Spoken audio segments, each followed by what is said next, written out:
So hey guys, it's Zion again, and I know I promised no Black Ops, no Call of Duty. Sorry, I'm not good at keeping promises. And for those of you who've already clicked off the video, I'm gonna keep talking, and you can't hear me, so we're just gonna go on with life. But one of the commenters on my last video asked for a review of Black Ops 2. What are my opinions, my impressions, blah blah blah. I'm not going to give a review. I can give impressions, but until I've at least prestiged twice, played all of the maps about 15 more times, and used every single weapon and every single perk combination in the game, I don't feel qualified to give a review of Black Ops 2.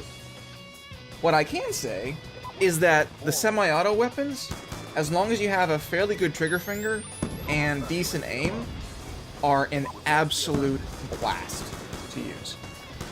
In this case, I'm using the FAL. I've unlocked the second one, and the name of that escapes me. But I hear that it has the highest damage, and now I just have to worry about its hit detection, because I feel like every single weapon in Black Ops has a different hit detection code to it. And another thing that I noticed that you will see in almost any YouTube video with an absolutely huge score, which is not to say all of them, because there are players way better than I am getting major better scores with crappy weapons. But what you'll see a lot of people using are laser sights on everything, and hip firing with everything. You'll see later in the video, coming up pretty soon I think, I get cocky and try to hip fire the FAL from a distance where, in all rights, it has no reason to hip fire. But I have used the FAL with a laser sight before, and that thing is a monster. And before I get any more questions, I'm going to preempt them now and say no, I will probably not be using the FAL with full auto too much. That's an assumption. I might be using it constantly, because if it's an ACR from Modern Warfare 2 with full auto, and at close range it's a 2-hit kill, and I can consistently do incredibly well with it, then I'm going to use it. But really, much in the way that Sergeant Merrill likes the challenge and the satisfaction of a semi-auto weapon, I'm going to be using the FAL semi-auto, because I feel like I'm getting more bang for my buck pulling the trigger every time. Booman61 had made a point about that back in Black Ops, and even Modern Warfare 2, that the FAL and the M14 were just, it was a man's weapon, because it wasn't just, oh my god, I got a spray from the hip, oh, he died? Cool, I killed something! No. You had to work for every single shot. And if your enemy started strafing, or dodging, or your aim went off, and you died, it was more your fault than the weapons or the enemy players, because your aim is off, and you have to pull the trigger fast enough to kill a person. Which is not to say I won't be using the SMGs. In fact, I got my best game so far in Black Ops 2 using the most overpowered SMG in the game, the Scorpion Evo.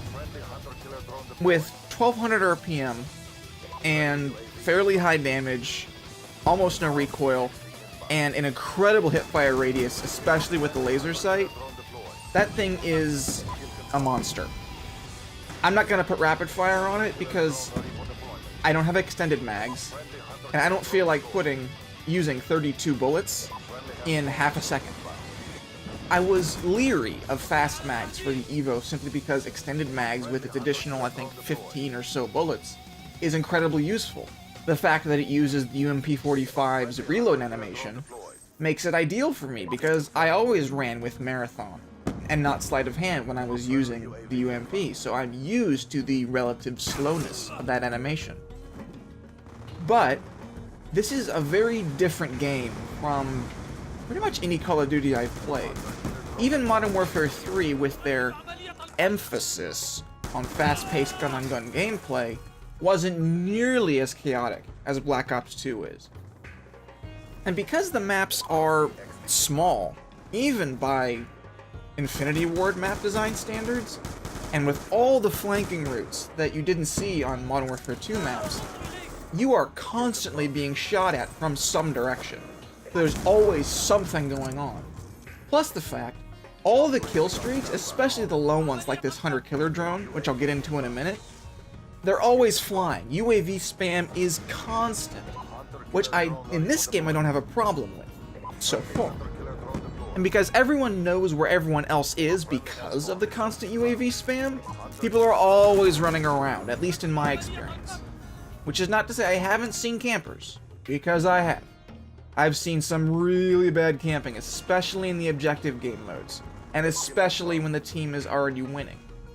Which makes sense, because if you're playing domination, and you have the team spawn trap, which is another huge issue I have with this game, then there's no incentive to go out and try and cap their spawn flag, and there's no incentive to move out beyond where you can defend the B flag, because most of these maps are linear in design as far as flags are concerned. There's very few maps that are the triangular flowing map capturing dome style craziness that we had in Modern Warfare 3. But to me, every map in this game plays like dome. Well, not every map. There are some maps like Turbine and Meltdown to some extent that play more like Treyarch maps, which is fine because I like Treyarch maps for the most part. I like feeling like there's some distance between me and the enemy. But the vast majority of the maps, even when they're not small, they might be the size of Drive-In, which was a medium-sized map by the first Black Ops' standards. It played pretty small. And these maps play small almost no matter what you're doing, especially when you're playing objective game modes. And while I still enjoy domination, and I think Hardpoint is a laugh riot, even if the spawns are kind of crappy and you can be screwed by the spawns really easy, by far my favorite game mode is Kill Confirmed. I loved it in Modern Warfare 3, less because it eventually became a Moab hunt. But I love it here because it's so much nicer and easier to get your score streaks in. And that's what this game is, ultimately, a score streak game. A UAV score streak game, but a score streak game nonetheless.